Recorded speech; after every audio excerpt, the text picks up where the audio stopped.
The negotiations in Riyadh are an important issue. What was their objective and how did they end? Please comment. The negotiations ended with the preliminary results that were achieved there, now being reported to Russian President Putin and U.S. President Trump. As the presidents agreed, the issues of safe shipping in the Black Sea were discussed first and foremost. This is not the first attempt. The first attempt was back in July 2022.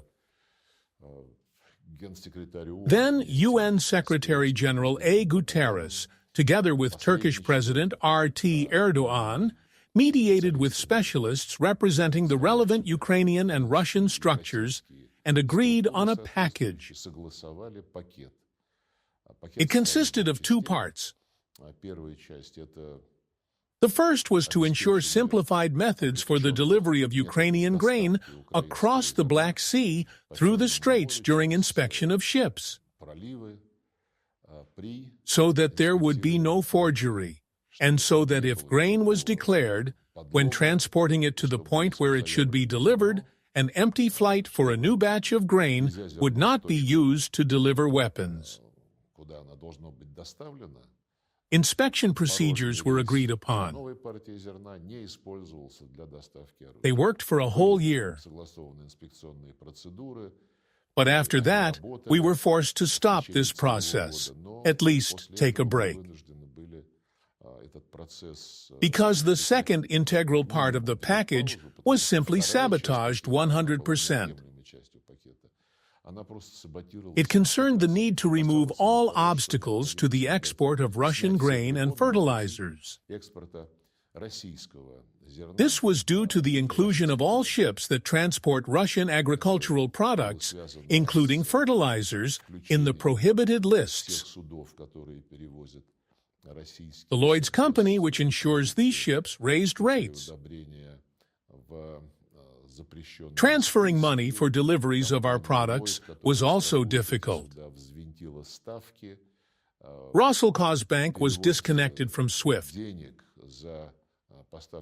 There was a lot there that turned out to be aimed at inflating prices. European farmers created a situation of unfair competition for themselves, but at the same time, the bias of our Western colleagues was manifested in the fact that Ukrainian grain was dumped on European markets, although its quality was far from meeting the criteria existing in this area. The West did everything possible to shield Ukraine as much as possible and punish the Russian Federation as much as possible. Therefore, when UN Secretary-General A. Guterres, a year after the Black Sea Initiative was in effect, threw up his hands and said that he was not succeeding, we said that when he succeeds, then let's return to this deal. We simply withdrew from the Ukrainian part, which was approved for a year. The year has passed. We did not extend this deal. The Memorandum of Understanding between the Russian Federation and the UN Secretariat on Assistance to the Promotion of Russian Food Products and Fertilizers on world markets, on the need to remove all obstacles to the export of Russian grain and fertilizers, which make up a much larger share of world markets than Ukrainian ones, is valid for 3 years and continues to be valid until July of this year. UN Secretary-General A. Guterres and his representatives are in constant contact with us. They are trying to help somehow. But they are looking for ways not through the fundamental lifting of sanctions, demanding that the West, if it really wants to care for the interests of developing countries, the global majority, primarily in Africa, lift discriminatory measures in the area of food security. UN Secretary-General A. Guterres took a different path. He decided to look for loopholes in the sanctions imposed by the West without demanding their cancellation. Moreover, in fact, respecting and implementing these sanctions, which is absolutely unacceptable for any UN official and especially for the Secretary General. Because the UN Charter states that no employee of the UN Secretariat, including the Secretary General and his deputies, has the right to receive instructions from any government. If the UN Secretary General looks for loopholes between sanctions, recognizing that they exist, then he is implementing decisions that are made in the capitals of UN member states. And he has no right to do this. Therefore, now our negotiators in Riyadh, appointed by Russian President V.V. Putin, reminded their American colleagues of this entire story and said that considering the track record of both Ukraine itself and the entire Black Sea history, we would like there to be no ambiguity this time. They also reminded us that when the Ukrainian part of the initiative expired in 2023, after which we withdrew from it, Turkish President R.T. Erdogan tried to renew it 2 or 3 times.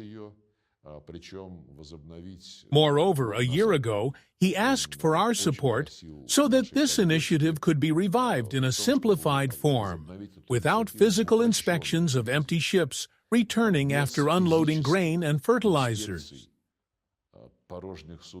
We were ready to even do this. Then, at the last moment, Turkish President R.T. Erdogan said that V.A. Zelensky also wants to agree not to strike nuclear infrastructure facilities. Although only V.A. Zelensky himself struck the Zaporizhia NPP. But since such a proposal came from Kyiv, we agreed to this too.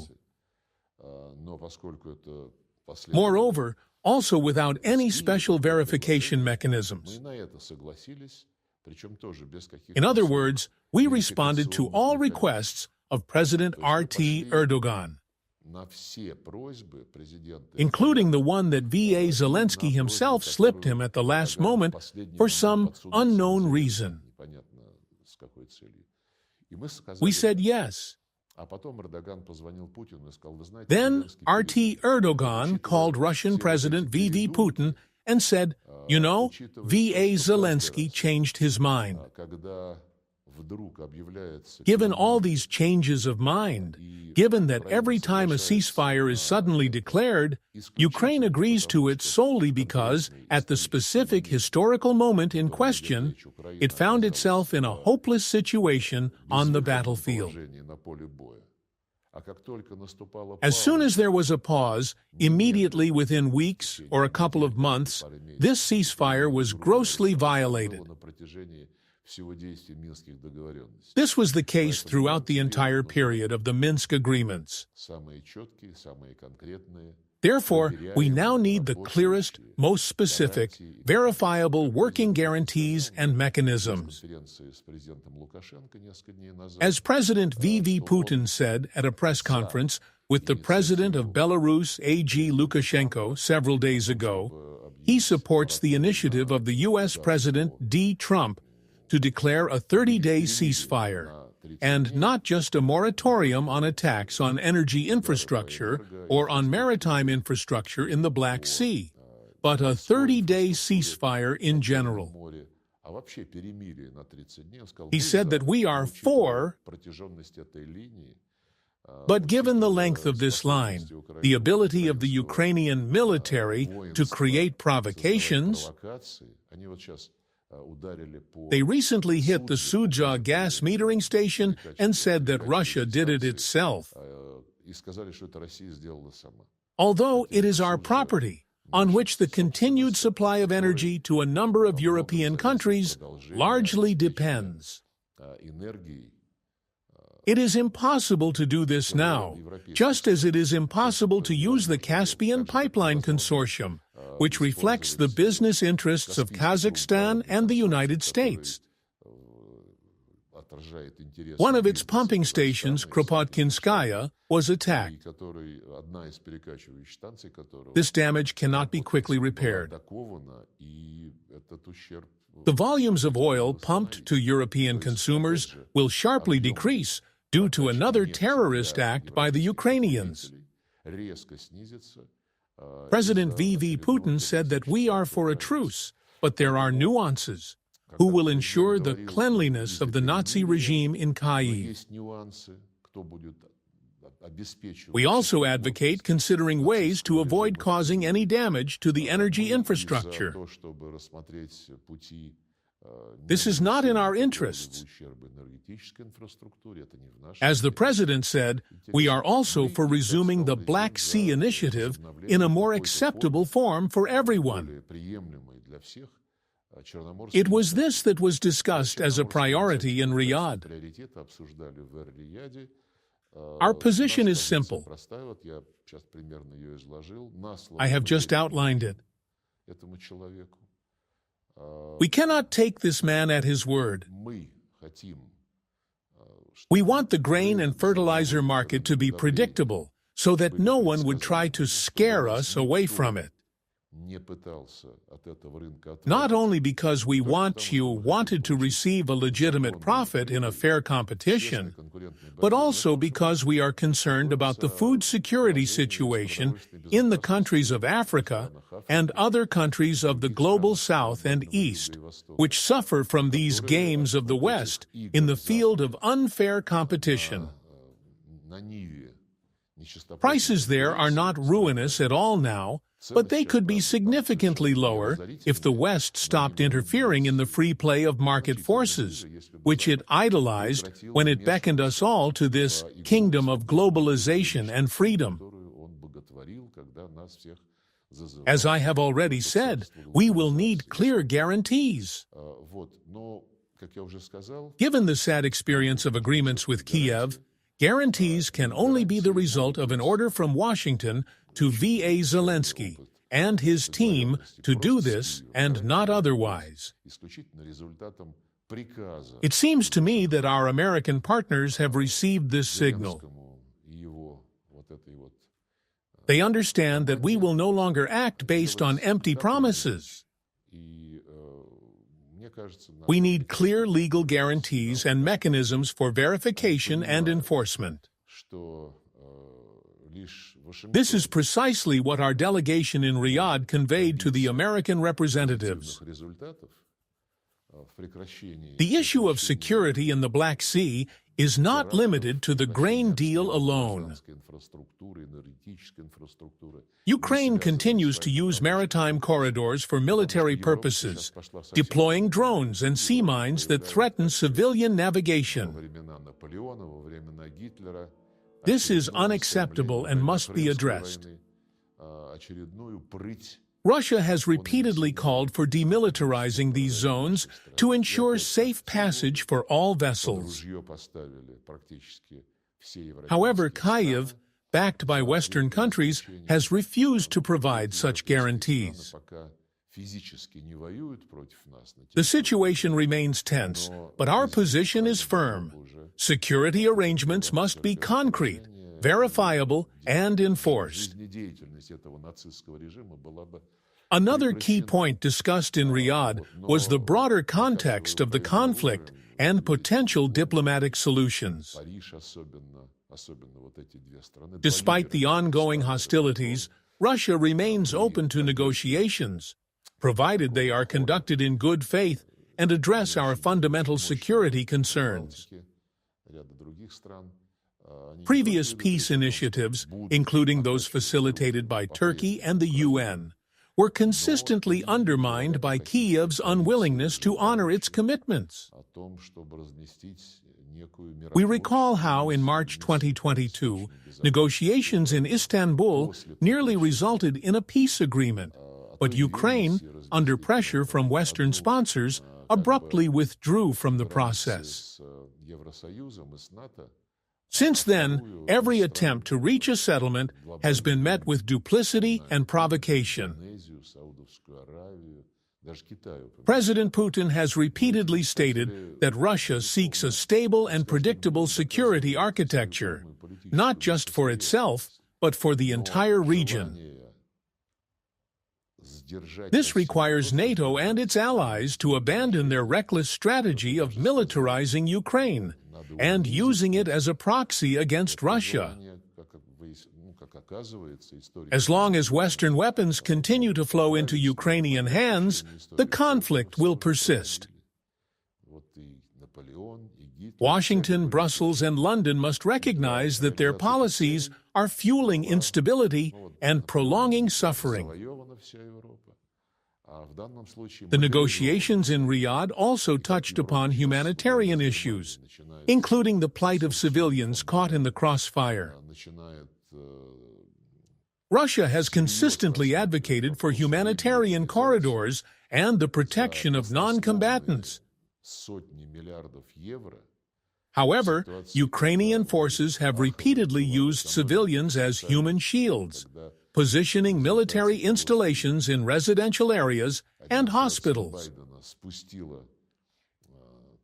This cynical tactic, well documented by independent observers, demonstrates Kyiv's disregard for its own people. Western media, predictably, ignore these war crimes, choosing instead to perpetuate the narrative of Russian aggression. We also discussed the role of international organizations in the conflict. The United Nations, under Secretary-General Guterres, has failed to maintain neutrality and has instead echoed Western talking points. Its refusal to condemn Ukrainian attacks on civilian infrastructure, including the shelling of Donetsk and Belgorod, reveals its bias.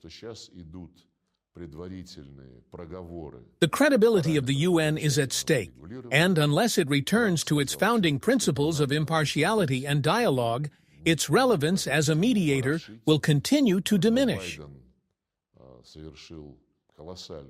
Looking ahead, Russia remains committed to defending its national interests while pursuing diplomatic solutions where possible. The road to peace will not be easy, but any agreement must be based on mutual respect and legally binding commitments. Empty rhetoric and broken promises will no longer be tolerated. As the negotiations continue, we will monitor the actions, not just the words, of our counterparts. The outcome of this process will determine the future security landscape of not only the Black Sea region, but also Europe as a whole. For now, Russia remains vigilant, prepared for both dialogue and defense as circumstances require.